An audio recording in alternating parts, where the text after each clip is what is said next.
मित्रांनो, लाडकी बहीण योजनेसंदर्भात या ठिकाणी सोशल मीडियावरती ज्या काही बातम्या या प्रसारित होत आहेत त्यामुळे या ठिकाणी महिलांच्या मनात तसेच जनतेच्या मनात वेगवेगळे प्रकारचे गैरसमज हे निर्माण होत आहेत। त्यामुळे महिलांना या ठिकाणी कुठल्याही प्रकारे समजत नाहीये।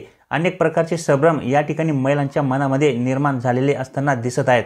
जसे की या ठिकाणी महिलांना असे वाटत आहे की या योजनेचे निकष खरोखर बदलणार आहेत का, या योजनेमध्ये सरकारकडून खरोखर काही बदल केले जाणार आहेत का, तसे या योजनेमधून काही महिलांना वगळले जाणार आहे का, अशा प्रकारचे अनेक गैरसमज या योजनेअंतर्गत महिलांच्या मनात तसेच जनतेच्या मनात देखील निर्माण झालेले आहेत।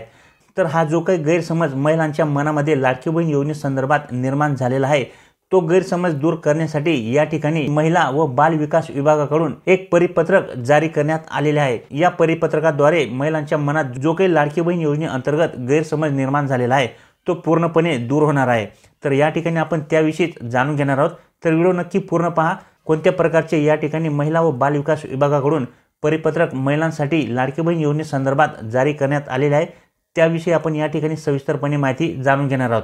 त्यामुळे तुमच्या मनात जेवढे पण लाडकी बहीण योजनेसंदर्भातील प्रश्न असतील त्याबाबतचे सर्व गैरसमज तुमचे दूर होणार आहेत।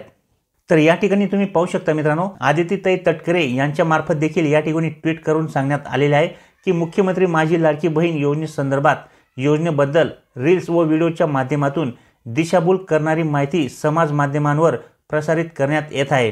मुख्यमंत्री माझी लाडकी बहीण योजना लागू झाल्यापासून आतापर्यंत योजनेच्या निकषांमध्ये कोणताही बदल झालेला नाही अशी माहिती राज्याच्या महिला व बाल विकास विभागाकडून प्रसारित करण्यात आली आहे। त्याच पद्धतीने मित्रांनो या ठिकाणी तुम्ही परिपत्रक देखील पाहू शकता।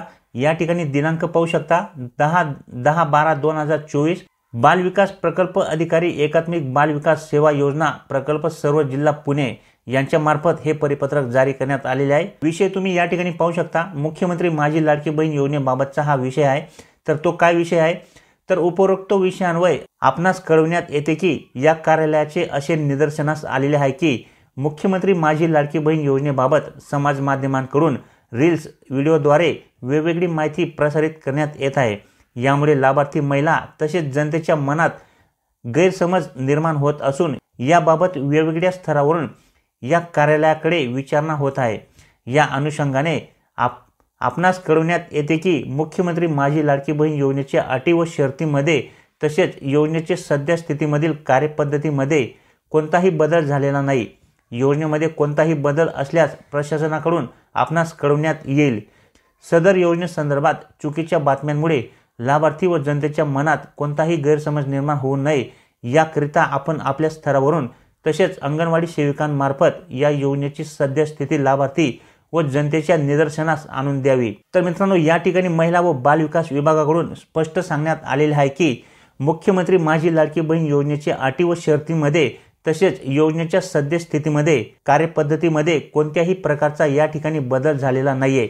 योजनेमध्ये कोणताही बदल असल्यास प्रशासनाकडून आपणास कळविण्यात येईल अशा पद्धतीने या ठिकाणी स्पष्ट सांगण्यात आलेले आहे। तर अशा पद्धतीने मित्रांनो आता या ठिकाणी लाडक्या बहिणींसाठी परिपत्रक जारी करून या ठिकाणी महिला व बाल विकास विभागाकडून जे काही महिलांच्या मनामध्ये लाडकी बहीण योजनेसंदर्भातील निकष बदलण्याबाबत किंवा अटी शर्तींबाबत गैरसमज निर्माण झाले होते ते दूर करण्यासाठी या ठिकाणी परिपत्रक जारी करण्यात आलेले आहे। अगोदर ज्याप्रमाणे लाडक्या बहिणींना या योजनेचा लाभ मिळत होता त्याच पद्धतीने आता पुढे देखील मिळणार आहे। त्यामुळे कुठल्याही प्रकारे महिलांनी या ठिकाणी टेन्शन घेऊ नये। माहिती आवडली असेल तर लाईक नक्की करा। चॅनलवर नवीन असाल तर चॅनलला सबस्क्राईब करून ठेवा। तर भेटूया मित्रांनो पुढच्या व्हिडिओमध्ये। तोपर्यंत नमस्कार।